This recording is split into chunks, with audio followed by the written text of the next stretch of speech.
Assalamualaikum. Bismillahirrahmanirrahim. I am Rahila Tarif, your metric maths teacher. जैसा कि बेटा आपको पता है कि आफ्टर विंटर वेकेशन आज हम अपना जो न्यू चैप्टर स्टार्ट करने जा रहे हैं वो है हमारा ट्रिग्नोमेट्री। तो इससे पहले आपका चैप्टर 8 हमारा एलिमिनेशन कंप्लीट हो गया था। एलिमिनेशन में मैंने आपको एक्सरसाइज भी करवाई थी और उसके अलावा मैंने उसके एमसीक्यूज भी आपको समझाए थे और उससे कहा था कि मैं कुछ पिक्चर्स भी मैंने आपको सेंड की थी, उसी से रिलेटेड थी जो आपको करने थे। और मुझे उम्मीद है कि आपने सारा काम अपना कंप्लीट कर लिया होगा। विंटर वेकेशंस पर जो आपको फार्मूले वगैरह मिले थे वो फार्मूलों को भी मैंने आपको ग्रुप पर बता दिया था कि किस तरह से आपने करना है वो काम। और सारे फार्मूले करवाने का मतलब बेटा ये था ताकि आप प्रैक्टिस में रहें और आपको अच्छी तरह से याद हो जाए कि फार्मूले का इस्तेमाल हम किस तरह से अलजेब्रा में कर रहे हैं और हमें किस तरह से क्वेश्चन अटेम्प्ट करने हैं। अभी बेटा आपको पता है ना कि कुछ भी आपका बोर्ड का पैटर्न का नहीं पता कि एमसीक्यूज बेस रहता है आपका या जो आपका पुराना पैटर्न है वही पैटर्न होगा। इसलिए आप अपनी पूरी प्रैक्टिस रखें, चाहे वो एमसीक्यूज हो चाहे वो एक्सरसाइज हो। और जो आपका सिलेबस आपको मिला है उस सिलेबस के साथ साथ आपको अपनी पूरी तैयारी रखनी है। हमारे चैप्टर 8 कंप्लीट हो गए थे। चैप्टर 8 के बाद चैप्टर 9 और चैप्टर 10 आपका सिलेबस का पार्ट नहीं है, इसलिए अब मैं आपको ट्रिग्नोमेट्री चैप्टर 15 स्टार्ट कराऊंगी। ट्रिग्नोमेट्री में बेटा आप जो पढ़ेंगे वो पहले मैं थोड़ी सी डेफिनेशन बताऊंगी आपको ताकि आप वर्ड ट्रिग्नोमेट्री समझ सकें कि ट्रिग्नोमेट्री क्या है। फिर उसके बाद हम आपको इसकी एक्सरसाइज भी करवाएंगे। पेज नंबर 394 आपका देखें, बुक का पेज नंबर 394 पर यूनिट 15 है जिसको हम कहते हैं ट्रिग्नोमेट्री। इसका इंट्रोडक्शन क्या है? The word trigonometry means measurement of triangle, यानी ये लफ्ज ट्रिग्नोमेट्री जो है इस वर्ड का मतलब है ट्राइंगल की measurement. Trigonometry is an important branch of mathematics. Trigonometry जो है वो मैथमेटिक्स की एक इम्पॉर्टेंट ब्रांच है। In this branch Muslims mathematician namely Muhammad bin Musa al Khwarizmi, Muhammad bin Jabir al Battani, Abu al Wafa Buzjani, Ibn Yunus and al Biruni made significant contribution. अब जितने नाम मैंने यहाँ सारे पढ़े हैं जिनके अंदर Mohammad bin Musa al Khwarizmi, Muhammad bin Jabir al Battani, Abu al वफा बुज़जानी, इब्ने यूनुस और अल बेरूनी, ये इतने मशहूर रियाजीदान हैं बेटा और इन सब का कंट्रीब्यूशन है इस ट्रिग्नोमेट्री की को बनाने में। It plays an important role in the field of the navigation. अच्छा, नेगेविएशन का मतलब है सिमत शनासी, यानी किसी सिमत के बारे में मालूम करना। Surveying the electronical engineering and the many other branches of physical science. Physical science की बहुत सारी ब्रांचेस के अंदर इसका इस्तेमाल आप देखेंगे कि कहाँ कहाँ हो रहा है। अच्छा, अब मैं इसकी बाकी डिटेल में तो नहीं जाऊंगी, उससे पहले मैं आपको जो बहुत इम्पॉर्टेंट बात है, सबसे पहले आपको पता होना चाहिए कि हम ट्रिग्नोमेट्री में जो ट्राइंगल पढ़ रहे हैं उसकी हम मेजरमेंट किस तरह से करने जाते हैं। ट्राइंगल अपना एक बना रहे हैं, उस ट्राइंगल के लिए हमने इस तरह से बिल्कुल सीधी एक लाइन ली है और सीधी एक लाइन के ऊपर हमने, आपको पता ना ये ट्राइंगल मैंने ड्रॉ की है। अब इस ट्राइंगल का जो पहली लाइन हमने ली थी, आपको पता है ये बिल्कुल स्ट्रेट है। जो स्ट्रेट लाइन होती है वो हमारी राइट ट्राइंगल होती है और राइट ट्राइंगल जो होती है वो हमारी कितनी डिग्री की होती है? 90 डिग्री की होती है। तो राइट एंगल या राइट साइड जो हमारी ट्राइंगल होती है उसको हम कहते हैं परपेंडिक्यूलर। क्या कहते हैं? परपेंडिक्यूलर। परपेंडिक्यूलर हमारा राइट साइड जो हमारा 90 डिग्री के ऊपर बन रहा है ट्राइंगल का, वो हिस्सा हमारा होता है परपेंडिक्यूलर। और परपेंडिक्यूलर के जो जस्ट अपोजिट होता है वो कहलाता है बेटा हमारा जो हमने ट्रायंगल अपनी ड्रॉ की थी, मैंने आपको ट्रायंगल में बताया था कि जो हमारी राइट साइड होगा 90 डिग्री का जो एंगल हमारा बना हुआ है इस ट्रायंगल के ऊपर, ये 90 डिग्री वाली जो लेंथ है ये बिल्कुल राइट है, इसलिए इसको हम कहेंगे परपेंडिकुलर। सबसे पहला साइड जो हमारा है वो कहलाएगा, जो राइट साइड है राइट एंगल के ऊपर बना है वो कहलाता है हमारा परपेंडिकुलर। फिर इसी तरह से जो इसका जस्ट अपोजिट है वो कहलाता है हाइपोटेनियस, ये कहलाएगा हमारा हाइपोटेनियस, ये जस्ट अपोजिट साइड। और जो दोनों का नीचे का जो हमारा साइड होगा ये कहलाता है हमारा बेस। अब इसके लिए ये तो हमारी जो हमने ट्रायंगल को डिफाइन करा है कि ट्रायंगल के ये जो तीनों पार्ट हैं, पहला पार्ट परपेंडिकुलर, दूसरा हाइपोटेंसिस, तीसरा है बेस। अब एक ट्रायंगल तो मैंने आपको ये बनाकर शो करा था, दूसरा ट्रायंगल मैंने ये स्ट्रेट लाइन ली और स्ट्रेट लाइन लेने के बाद ये इस तरह से करके मैंने ये बनाई है। देखें एक ट्रायंगल हमारी ये है। अब ये जो हमने ट्रायंगल बनाई है इसका ये जो साइड है हमारा ये 90 डिग्री का है, ये बिल्कुल सीधी लाइन जो जा रही है ये हमारा कहलाएगा। हाँ तो बेटा मैंने बताया ना कि दो हमने टाइप्स बनाई हुई हैं ट्रायंगल की। पहली ये वाली थी जिसमें मैंने आपको बताया कि इसमें 90 डिग्री। अच्छा एक बात जहन में रखिएगा कि 90 डिग्री का जो भी हमारा एंगल होगा उसको हम इस तरह करके लेंगे, यानी एल शेप में करके इसको जो लिखेंगे ये हमारा 90 डिग्री को शो कर रहा है। और ये जो हमारी लाइन है ये परपेंडिकुलर है। जब ये लाइन हमारी परपेंडिकुलर है तो इसकी जस्ट अपोजिट लाइन हमारी हाइपोटेनियस, हमारी जो जस्ट अपोजिट है वो है हाइपोटेनस। फिर उसके बाद जो ये नीचे वाली जो लाइन है ये कहलाएगी हमारी बेस। ठीक है ना, आपने ये समझ लिया कि हमारी परपेंडिकुलर कौन सी लाइन है, हाइपोटेनस कौन सी लाइन है और बेस लाइन हमारी कौन सी है।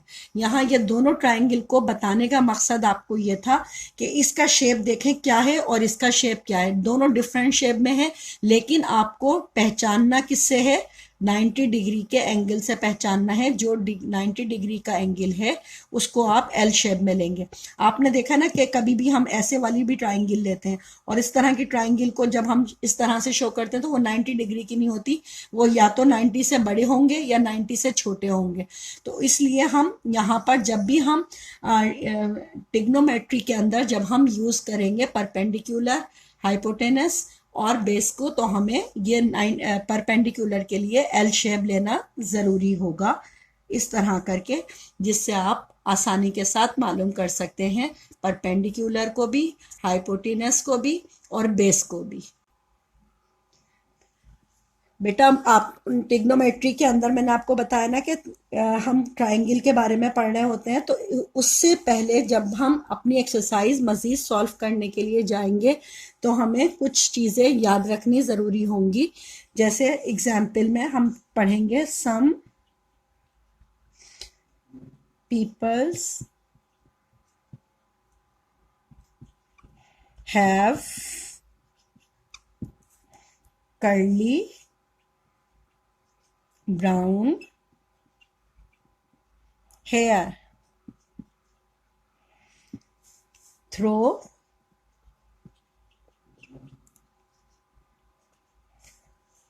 proper brushing। ये जो मैंने आपको 3 लाइंस बताई हैं, इन तीनों लाइंस का ताल्लुक जो है वो हमारे साइन टीटा, कॉस टीटा और टेन टीटा से है। यानी सम पीपल्स हैव, हम सबसे पहले साइन टीटा लिखेंगे, sine theta is equal to peoples का एच पी और हैव का एच, ये हमारा फॉर्मूला बन गया साइन टीटा का। Sine theta is equal to p upon h. फिर हमारा दूसरा फॉर्मूला है कॉस टीटा। कॉस टीटा का फॉर्मूला है हमारा, कॉस टीटा का फॉर्मूला है बी अपॉन एच। पहले बी आएगा यानी ब्राउन का बी आ गया और हेयर का एच आ गया। इसी तरह से हमारा है टेन थीटा। टेन थीटा का फॉर्मूला हमारा है, थ्रो से हमारे पास टेन थीटा बना, और प्रॉपर से पी, और ब्रशिंग से हमारे पास बन गया बी। अब ये जो हमने तीन फॉर्मूले अपने अप्लाई करने हैं, उसके लिए आपको बेटा ये तीन लाइन याद होनी ज़रूरी है। साइन थीटा के लिए सम पीपल्स हैव, कोस थीटा के लिए कर्ली ब्राउन हेयर, और टेन थीटा के लिए थ्रो प्रॉपर ब्रशिंग। अगर आपको ये याद होंगे तो बहुत आसानी के साथ आप अपना ट्रिग्नोमेट्री सॉल्व कर सकते हैं एक्सरसाइज में क्वेश्चंस। हाँ तो बेटा आपने ये समझ लिया ना कि साइन थीटा के लिए हमने क्या लेना है। साइन थीटा के लिए हमने लेना है पीपल्स का पी अपॉन हैव का एच, पी अपॉन एच, ये बन गया आपका साइन थीटा। अच्छा, साइन थीटा को अगर हम इसका अपोजिट लेते हैं तो अपोजिट में जाकर ये बन जाता है cos theta. Cos sine theta का अगर हम अपोजिट निकालते हैं तो इसका अपोजिट हमारा बनेगा कोसेक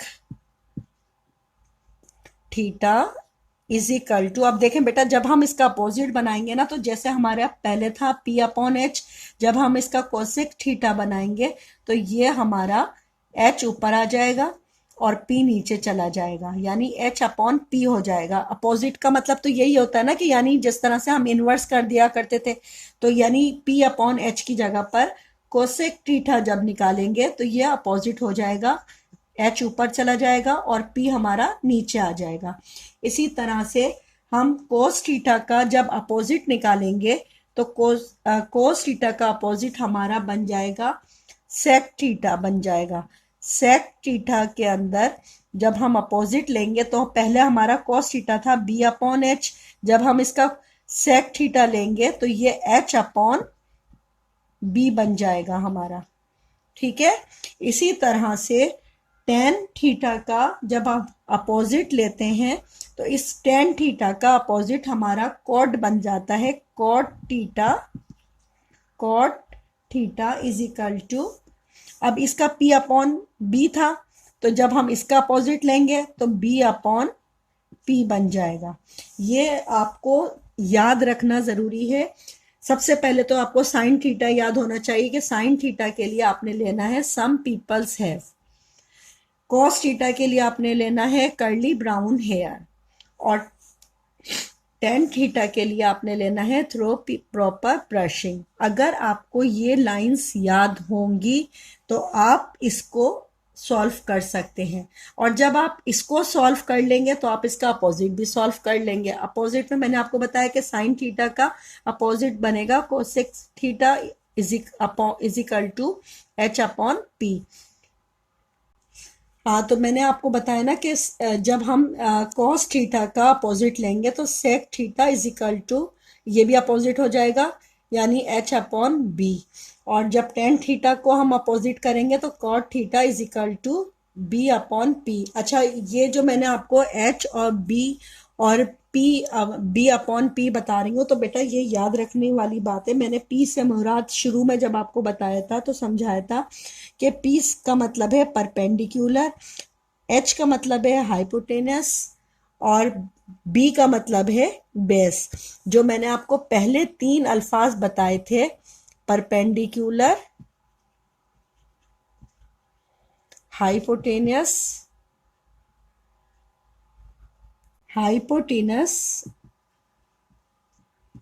हाइपोटेनस के बाद हम तीसरी चीज थी हमारी बेस।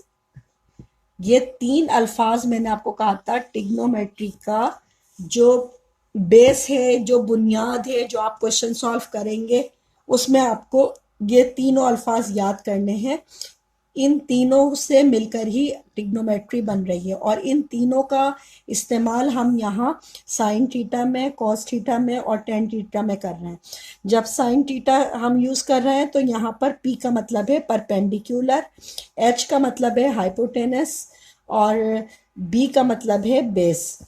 एच का मतलब क्या है, यहाँ फिर देखें बेस, बी से यहाँ बेस है और एच से मुराद यहाँ पर हाइपोटेनस है। इसी तरह पी से मुराद यहाँ पर परपेंडिकुलर है और बी से मुराद बेस है। ये तो आपके हो गए साइन थीटा। साइन थीटा का अपोजिट क्या बन गया, कोसेक थीटा। और कोसेक थीटा के अंदर जब हम इसको करेंगे, कोसेक का मतलब है इसका अपोजिट। अपोजिट का मतलब है कि एच ऊपर आ जाएगा, यानी हाइपोटेनस ऊपर आ जाएगा और परपेंडिकुलर नीचे चला जाएगा। इसी तरह से हमने जब कोस थीटा का अपोजिट निकाला था तो ये सेक थीटा बना था, और सेक थीटा के अंदर भी हमारा ये जो पहले हमारा बेस ऊपर था और हमारा हाइपोटेनस नीचे था, तो अब हाइपोटेनस ऊपर आ जाएगा और बेस हमारा नीचे चला जाएगा। इसी तरह से जब हमने टेन थीटा निकाला था तो हमारा था परपेंडिकुलर ऊपर था और बेस हमारा नीचे था। और इसी का जब हमने अपोजिट निकाला था तो टेन थीटा का अपोजिट कॉट थीटा निकला था, और जब हमने इसका अपोजिट निकाला था तो बेस हमारा जो हमारा पहले नीचे था वो अब हमारा बेस ऊपर आ गया था, और परपेंडिकुलर जो पहले ऊपर था अब नीचे चला गया था। तो आपको ये तीनों नाम याद होने ज़रूरी हैं, परपेंडिकुलर, हाइपोटेनस और बेस। इन तीन के ऊपर ही ट्रिग्नोमेट्री आपकी बेस कर रही है, और उसी इन तीनों का ताल्लुक इन तीन लाइंस के साथ है। सम पीपल्स हैव का मतलब है साइन थीटा।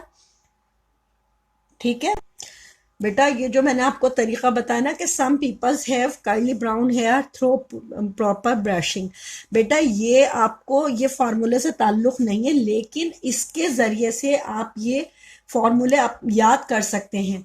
सिर्फ इसको बताने का मतलब है, अगर आप ये याद रखेंगे तो आप साइन थीटा निकाल लेंगे। साइन थीटा किस तरह से निकलेगा कि पीपल्स का पी और हैव का एच, यानी पी अपॉन एच आपको याद रखना जरूरी है साइन थीटा के लिए। साइन थीटा का फॉर्मूला है पी अपॉन एच, अगर पीपल्स का पी है और हैव का एच है। इसी तरह से कॉस थीटा जब आपने निकाला था तो कॉस थीटा के लिए कर्ली ब्राउन हेयर था, कॉस थीटा सी से निकल आ गया था आपका, और ब्राउन का बी आपका बेस बन गया था, और हेयर का मतलब है आपका हाइपोटेनस।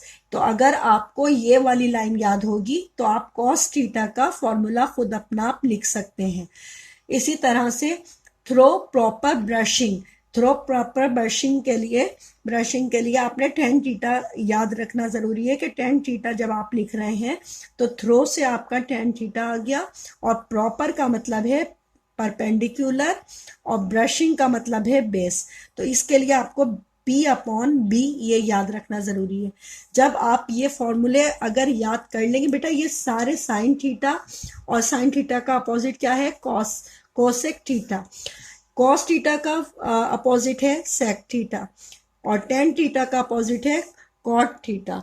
ये अगर आपको याद होंगे सारे फॉर्मूले तो आप पूरी एक्सरसाइज जो है ट्रिग्नोमेट्री की सॉल्व कर सकते हैं, लेकिन आपको ये शर्त ये है कि आपको ये सारे याद होंगे तो आप खुद ब खुद सॉल्व करते चले जाएंगे।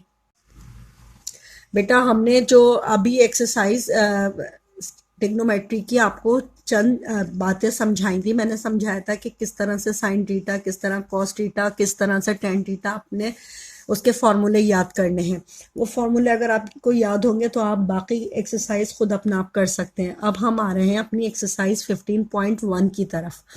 15.1 में आपके पास जो क्वेश्चन नंबर 1 है वो है for the adjacent figure state whether the following the statement are true और फॉल्स, यानी ट्रू एंड फॉल्स आपको बताए गए हैं क्वेश्चन नंबर 1 में। एक्सरसाइज 15.1 में ये एक फिगर आपको ट्राइंगल की दी हुई है।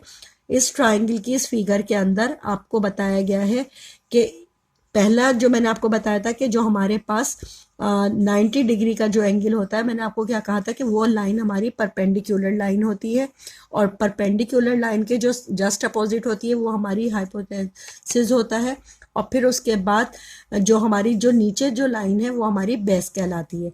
यहाँ ये इस ट्रायंगल के अंदर आपको जो बातें बताई गई हैं, यहाँ इसके अलावा एक चीज़ यहाँ पर जो आपको नज़र आ रहा है, ये छोटा सा बी वाली जो साइन है ये हमारी कहलाता है। यहाँ ये जो साइन छोटे सा बी बाहर को निकला हुआ है इसको हम पढ़ते हैं बीटा, और जो ये छोटा वाला जो ए के साथ ये जो साइन बना हुआ है, ये हमारा, इसको हम पढ़ते हैं अल्फा। यहाँ ये जो एक्सरसाइज है, ये इन दो हमारे जो एंगल हैं बीटा और अल्फा, ये इसी से रिलेटेड है।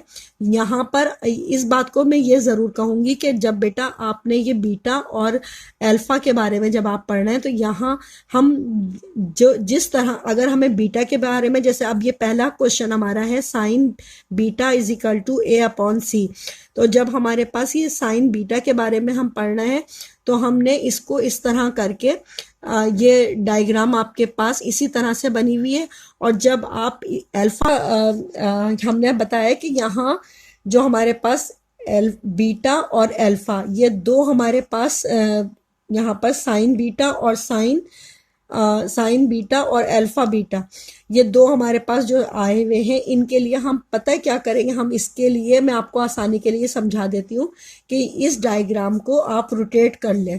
पहले सबसे पहले आप ऐसा कीजिए, एक तो डायग्राम आप ऐसे ही बना लीजिए, यानी अल्फा के ऑर्डर में, जैसे अल्फा थीटा के ऑर्डर में, और दूसरी जो है वो बीटा के ऑर्डर में आपने इसी तरह से करके बना ली, जिस तरह मैं आपको अब अपने बोर्ड पर रखकर बता रही हूँ कि आप इस डायग्राम को एक दफ़ा सीधा रखकर बना लें और एक दफ़ा इसको रोटेट कर लें, जिस तरह से मैं बुक को रोटेट कर रही हूँ। क्योंकि यहाँ पर ये जो बीटा है, क्योंकि ये एंगल जो आपका बना हुआ है कि 90 डिग्री का परपेंडिकुलर जो है वो इस तरह से करके है, तो आप इसको रोटेट कर लें। रोटेट करने से मुराद आपको बीटा की साइन पता चल जाएगी कि बीटा जो है वो, बीटा के लिए हमने बुक को अपने रोटेट करा, क्योंकि आपको पता है ना कि ये बीटा के लिए जो आपके ये एंगल बना हुआ है, ये इस तरह से करके हमेशा एंगल हम नीचे की तरफ करके लेते हैं ना, तो हमने अपनी बुक को रोटेट कर लिया, ये हमारे पास बीटा वाला एंगल आ गया। तो आपने दो एंगल आपने बनाने हैं, दो ट्रायंगल बनानी है, एक सीधी इसी तरह से करके जैसे आपने बुक को रखा हुआ है, और दूसरी आपने इस तरह से बुक को रोटेट करना है। तो मैंने ये दोनों आपकी ट्रायंगल, पहली ट्रायंगल जो हमारी परपेंडिकुलर के साथ थी ये वाली, फिर उसके पहली हमारी अल्फा के साथ थी और दूसरी हमारी बीटा के साथ है। तो बीटा के साथ वाली जो है वो मैंने रोटेट करके बनाई है, क्योंकि बीटा वाली साइन ये रोटेट करके आपकी आ गई है, और इसमें आपकी अल्फा वाली साइन है जो आपकी ये आ गई है परपेंडिकुलर के ऊपर। ठीक है, ये दोनों आपने बना ली है। अब आप एक्सरसाइज को आप सॉल्व कर सकते हैं। जैसे आपके पास है 15.1 की ट्रू एंड फॉल्स में है sine beta is equal to a upon c. अब देखें बेटा, हम अब देखें, यहाँ मैंने जो दोनों डायग्राम आपको समझा दी। अब हमारी पहली जो ट्रू एंड फॉल्स है वो है sine beta is equal to a upon c. इस साइन बीटा का ताल्लुक हमारी इस वाली ट्रायंगल के साथ है, क्योंकि हमें साइन बीटा मालूम करना है, तो हमने बीटा के लिए, साइन बीटा के लिए इस फॉर्मूले को हम देख रहे हैं। साइन थीटा का हमारा फॉर्मूला क्या था? सबसे पहले जब मैंने आपको साइन थीटा का फॉर्मूला याद करवाया था, तो साइन थीटा का फॉर्मूला था perpendicular upon hypotenuse. Sign theta का फॉर्मूला हमारा था P अपॉन H। P का मतलब है परपेंडिकुलर और H का मतलब है हाइपोटेन्यूस। अब देखें यहाँ पर हमारा परपेंडिकुलर क्या था, हमारा जो हमारी साइन बीटा के अंदर परपेंडिकुलर की लाइन में जो था वो हमारा था P, हमारा था परपेंडिकुलर A था। साइन थीटा का जो हमारा फॉर्मूला था, मैं यहाँ पर बेटा लिखना भूल गई थी, मैं यहाँ लिख देती हूँ कि ये फॉर्मूला है। फॉर्मूला हमारा साइन थीटा का क्या था?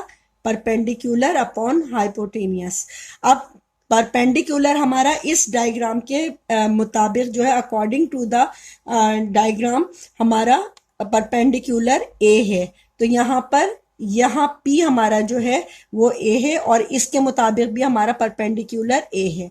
और फिर इसी तरह से इसी का जस्ट अपोजिट जो होता है वो हाइपोटेन्यूस होता है परपेंडिकुलर का। तो इसका जस्ट अपोजिट हमारा यही है, ये परपेंडिकुलर का जस्ट अपोजिट हमारा जो है वो है हाइपोटेनस, और हाइपोटेनस यहाँ पर हमारे पास इस अकॉर्डिंग टू द डायग्राम सी है, तो इसका मतलब है हाइपोटेनियस सी है और परपेंडिकुलर ए है, तो इसलिए हम कहेंगे कि ये हमारा ट्रू है। ये जो हमारी स्टेटमेंट है वो ट्रू है अकॉर्डिंग टू द डायग्राम। अभी बेटा आपने साइन बीटा के हवाले से आपने एक स्टेटमेंट मैंने आपको समझाया था। अब मैं आपको कॉट अल्फा के हवाले से मैं एक स्टेटमेंट ये भी आपको समझा देती हूँ, ए अपॉन बी। इसी एक्सरसाइज 15.1 का मैंने आपको पहला स्टेटमेंट समझा दिया था जो हमारा साइन बीटा का था। अब बेटा इसी एक्सरसाइज का फोर्थ हमारा स्टेटमेंट है cot alpha is equal to a upon b. अच्छा, अब जब हम कॉट अल्फा निकालने जा रहे हैं तो हमने कॉट थीटा का जो फॉर्मूला हमने आपको इससे पहले बताया था कि कॉट थीटा का फॉर्मूला हमारा क्या था, तो हम सबसे पहले फॉर्मूला लिखेंगे अपना। हमारा फॉर्मूला था कॉट थीटा का, cot theta is equal to base upon perpendicular. अब यहाँ पर जब हमने कॉट थीटा का फॉर्मूला लिख रहे हैं तो कॉट थीटा के और हमें मालूम करना है अल्फा में, तो अल्फा में हमारे पास जो हमारी जो बेस है अल्फा के मुताबिक हम हमेशा याद रखनी होती है हमें कि अल्फा हमारा ये एंगल अल्फा वाला है और अल्फा का जो एंगल है तो इसकी बेस हमारी ये वाली कहलाएगी। ये जो इसकी बेस है तो बेस में इसके मौजूद है हमारे पास ए, तो हम यहाँ लिख देंगे इज इक्वल टू, यानी बेस जो है वो ए के बराबर है तो हमने यहाँ लिख दिया, बी के सामने ही लिख दिया, ए के बराबर था ना हमारे। और इसी तरह से ये पी का मतलब है परपेंडिकुलर, और परपेंडिकुलर को मैंने बताया था हमेशा याद रखते हैं हम इस राइट ट्राइंगल से। ये जो राइट ट्राइंगल हमारा बना हुआ होता है 90 डिग्री का, ये हमारा बी को शो कर रहा है इस अकॉर्डिंग टू द इस ट्राइंगल के, यानी परपेंडिकुलर पर है बी तो परपेंडिकुलर के आगे हम लिख देंगे बी। अब अकॉर्डिंग टू द स्टेटमेंट हमारे पास क्वेश्चन है cot alpha is equal to a upon b, और हमारे फॉर्मूले के मुताबिक भी हमने जब फॉर्मूला लिखा था कॉट थीटा का तो वो था हमारा बेस अपॉन बी, यानी बी हमारे ए के बराबर था और परपेंडिकुलर हमारे बी के बराबर है, इसलिए हम ये कह सकते हैं कि ये स्टेटमेंट भी हमारा ट्रू है। तो अब आपको, मुझे उम्मीद है कि आपको बहुत अच्छी तरह से समझ में आ गया होगा। बाकी इस एक्सरसाइज को अब आप खुद अपना आप करेंगे, लेकिन याद करने से पहले बेटा अब मैंने अभी आपको बताया ना कि हमारे पास यहाँ एक्सरसाइज 15.1 के अंदर जो हमारे पास ट्रू एंड फॉल्स हैं, ये हमारे अकॉर्डिंग टू द ट्राइंगल मैंने आपको बताए थे कि दो एंगल है हमारे पास, एक है अल्फा और दूसरा है बीटा। इस अल्फा और बीटा के लिए हम ट्राइंगल को रोटेट कर सकते हैं कि रोटेट करके अगर जहाँ पर हमसे अल्फा के बारे में बात हो रही है तो हम अल्फा के मुताबिक अपने क्वेश्चन को सॉल्व करेंगे, यानी उसको जिस तरह से हमारे पास अल्फा में नंबर बताए गए हैं कि अल्फा जो है हमेशा यहाँ हमारे पास नीचे बेस में है मौजूद, तो हम उसको उसी तरह से लेंगे। और अगर हमारे पास बीटा में यहाँ पर परपेंडिकुलर के लिए हमने इसको रोटेट करा है और रोटेट करने पर हमारे पास परपेंडिकुलर नीचे आ गया है यहाँ, तो हमने इसको इस तरह करके लेना है। बेटा ये आपने अच्छी तरह से, मुझे उम्मीद है कि आपने बहुत अच्छी तरह से आप समझ ली होगी। एक्सरसाइज 15.1 के अंदर मैंने आपको बताया कि इस ट्रायंगल को किस तरह से आपने सॉल्व करना है स्टेटमेंट को। यहाँ आपने सीखे थे अल्फा और एक बीटा। अल्फा बीटा के मुताबिक आपने इस डायग्राम को रोटेट करना है। अगर आपसे अल्फा के बारे में बात हो रही है तो आप अल्फा के मुताबिक परपेंडिकुलर का जस्ट अपोजिट हाइपोटेन्सिस लेंगे। और अगर आपसे बीटा के बारे में बात हो रही है तो फिर बीटा के मुताबिक आप रोटेट करेंगे अपने ट्रायंगल को, और जो आपका परपेंडिकुलर है उस परपेंडिकुलर के जस्ट अपोजिट आपका हाइपोटेन्सिस होगा। और जो उसी के मुताबिक बस आपको इस बात का जहन में रखना है कि अगर अल्फा है तो आपको किस तरह से उसको क्वेश्चन को सॉल्व करना है, और अगर बीटा है तो आपको उसको रोटेट करना है। अगर आपने इसको अच्छी तरह से समझ लिया होगा तो आप आगे भी क्वेश्चन को बहुत अच्छी तरह से सॉल्व कर लेंगे। लेकिन मैं फिर कहूँगी दोबारा से कि आपको इसके लिए आपको फॉर्मूले याद होने ज़रूरी हैं। Sine theta, cos theta, tan theta, ये सारे फॉर्मूले जो मैंने आपको अपनी इस वीडियो के शुरू में आपको समझाए थे, लिखवाए थे, उन्हें आप बहुत अच्छी तरह से रीड कर लें, बहुत अच्छी तरह से लर्न कर लें, और उसको याद रखें हमेशा। अगर आप उसे याद रखेंगे तो आप आगे क्वेश्चन में आपको कहीं पर भी प्रॉब्लम नहीं आएगी, और आप खुद आसानी के साथ तमाम एक्सरसाइज और पूरा चैप्टर खुद ही कंप्लीट सॉल्व कर लेंगे। लेकिन शर्त यह है कि आपको उसके फॉर्मूले याद होने चाहिए, और फॉर्मूलों के साथ ही मैंने आपको उसका अपोजिट भी याद करवाया था कि उसका अपोजिट पार्ट जो है वो भी उसको अपोजिट जब हम पार्ट करेंगे तो जो भी हमारा अपोजिट होगा उसको हम इन्वर्स कर देंगे। इन्वर्स करने से मुराद ये है कि अगर हमारा परपेंडिकुलर है, जैसे फॉर एग्जांपल मैंने आपको बताया था कि साइन थीटा का जो हमारा फॉर्मूला था वो था P अपॉन H, यानी परपेंडिकुलर अपॉन हाइपोटेन्सिस।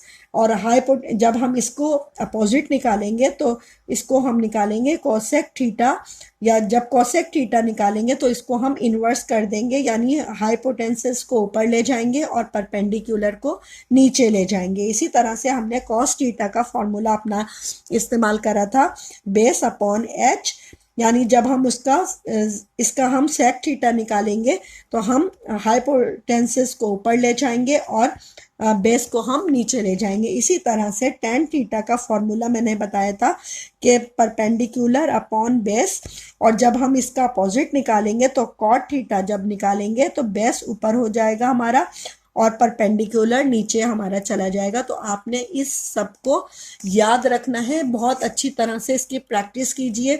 और जो मैंने आपको सबसे पहले शुरू में बताया था, अगर आपको याद करने में मुश्किल होती है इन तमाम फार्मूलों को, तो आप वो पहली वाली बात जो मैंने अपनी इस वीडियो के शुरू में आपसे कही थी, some peoples have curly brown hair through proper brushing, तो आपने इसे याद करना है।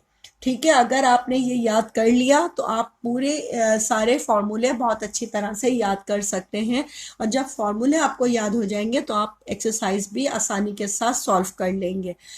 ठीक है, आज का इस लेक्चर को हम अपना यहीं पर ख़त्म करेंगे। अगले होमवर्क, बल्कि ये जो एक्सरसाइज है आपकी, मैंने तो आपको इसके खाली सिर्फ 2 पार्ट करवाए ना, इसके बाकी जो होमवर्क में आप करेंगे अपनी नोटबुक में, और अगली एक्सरसाइज के लिए फिर हम मज़ीद अगले क्लास में अपने अगली क्वेश्चन नंबर 2 स्टार्ट करेंगे इंशाअल्लाह ताला। अपना बहुत सारा ख्याल रखिएगा, और इसके अलावा अगर कोई भी इस लेक्चर में आपको कोई भी प्रॉब्लम हो या जो बात समझ में ना आ रही हो, वो आप मुझसे ग्रुप पे मालूम कर लीजिएगा। ठीक है, ओके, अल्लाह हाफिज़। अपना बहुत सारा ख्याल रखिएगा। अल्लाह हाफिज़।